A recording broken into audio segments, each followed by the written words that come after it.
চলে এলাম আবহাওয়ার আরও একটি খুবই গুরুত্বপূর্ণ আপডেটের সঙ্গে। ক্রমশ নিম্নচাপের পথে পরিবর্তন, বাঁক নিচ্ছে নিম্নচাপ এবং এই বাঁকেই এবারে বাংলার ওপরে বৃষ্টির পরিমাণও ক্রমশ বেড়ে চলেছে। গাঙ্গেয় দক্ষিণবঙ্গ ভারতের পূর্ব দিকের রাজ্যগুলিতে বঙ্গোপসাগর সংলগ্ন উপকূল অঞ্চলগুলিতে ভারী থেকে অতি ভারী বৃষ্টির সম্ভাবনা তৈরি হবে। তারই সঙ্গে ব্যাপক হারে দমকা ঝড়ো হওয়া। বর্তমানে লেটেস্ট আপডেট অনুযায়ী ঘূর্ণিঝড় আগের থেকে আবারও কিছুটা শক্তি বাড়িয়েছে, যার জেরে সতর্কতাতেও অনেকটাই পরিবর্তন এসছে। তো চলুন বন্ধুরা, আপনাদেরকে দেখাই কোথায় কোথায় ঘূর্ণিঝড়ের কতটা দাপট পড়তে পারে, নতুন আপডেট অনুযায়ী কতটা আরও পরিবর্তন ঘটলো, কোন কোন জেলায় কোন কোন রাজ্যগুলিতে সবথেকে বেশি ভয়ঙ্কর পরিস্থিতি হতে পারে এই ঘূর্ণিঝড়ের ফলে। তো সমস্ত কিছু জানতে হলে এই ভিডিওটিকে আপনারা অবশ্যই বিনা স্কিপ করে শুরু থেকে শেষ পর্যন্ত কিন্তু দেখতে থাকুন। ভিডিওটি কোন রাজ্য অথবা কোন জেলা থেকে দেখছেন, সেখানে এই মুহূর্তে আবহাওয়া কেমন চলছে নিচে আমাদেরকে কমেন্ট বক্সে কমেন্ট করে জানাতে ভুলবেন না। আর ভিডিওটি ভালো লাগলে লাইক করে দিয়েও আমাদের চ্যানেলটিকে সাবস্ক্রাইব করে রাখতে ভুলবেন না প্রতিনিয়ত এই আবহাওয়ার আপডেট পেতে হলে। তো চলুন আমরা শুরু করি।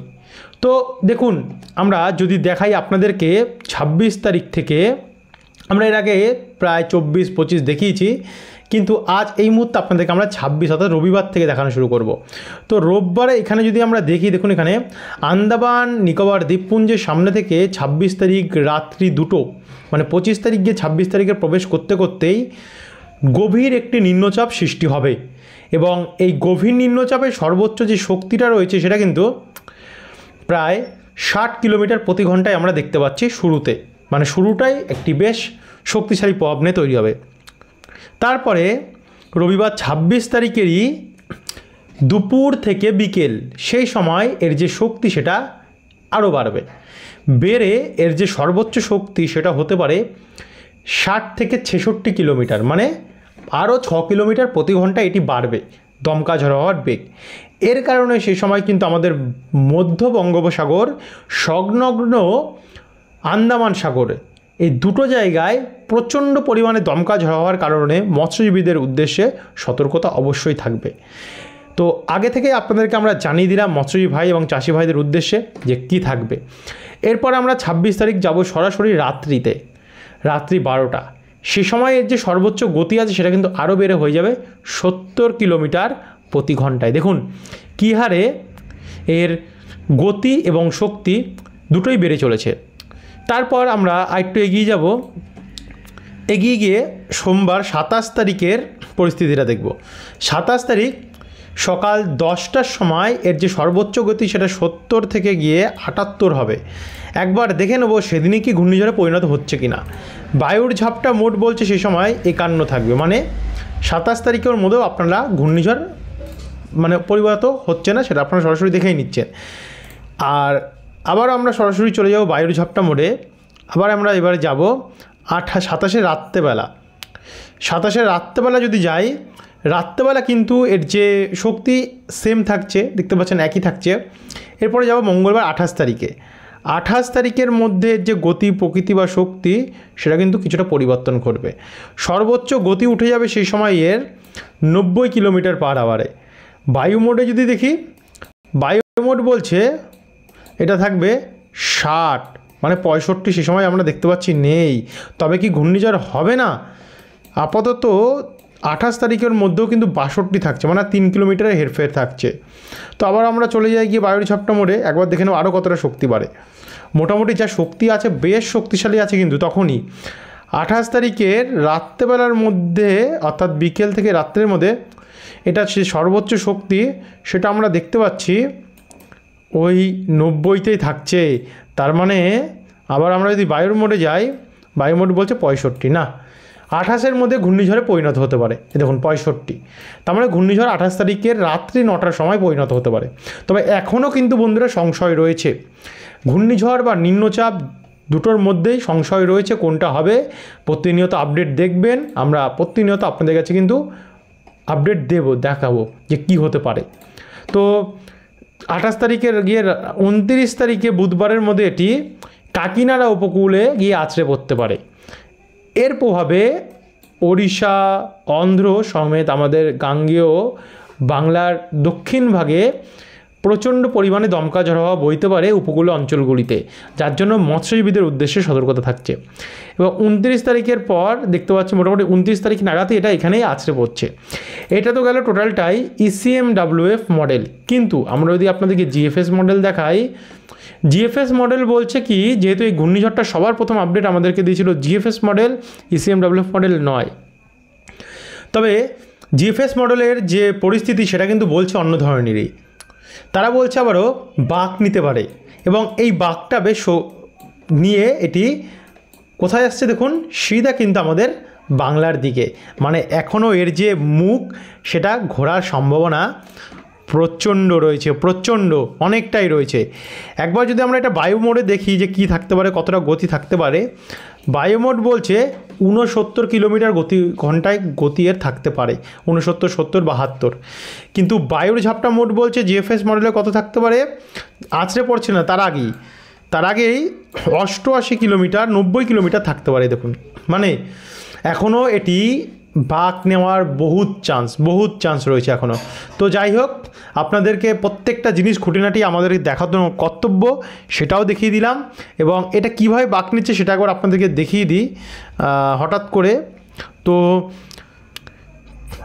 এখানে দেখুন আবার GFS মডেল বলছে যে পরপর দুটি নাকি সাইক্লোন হতে পারে।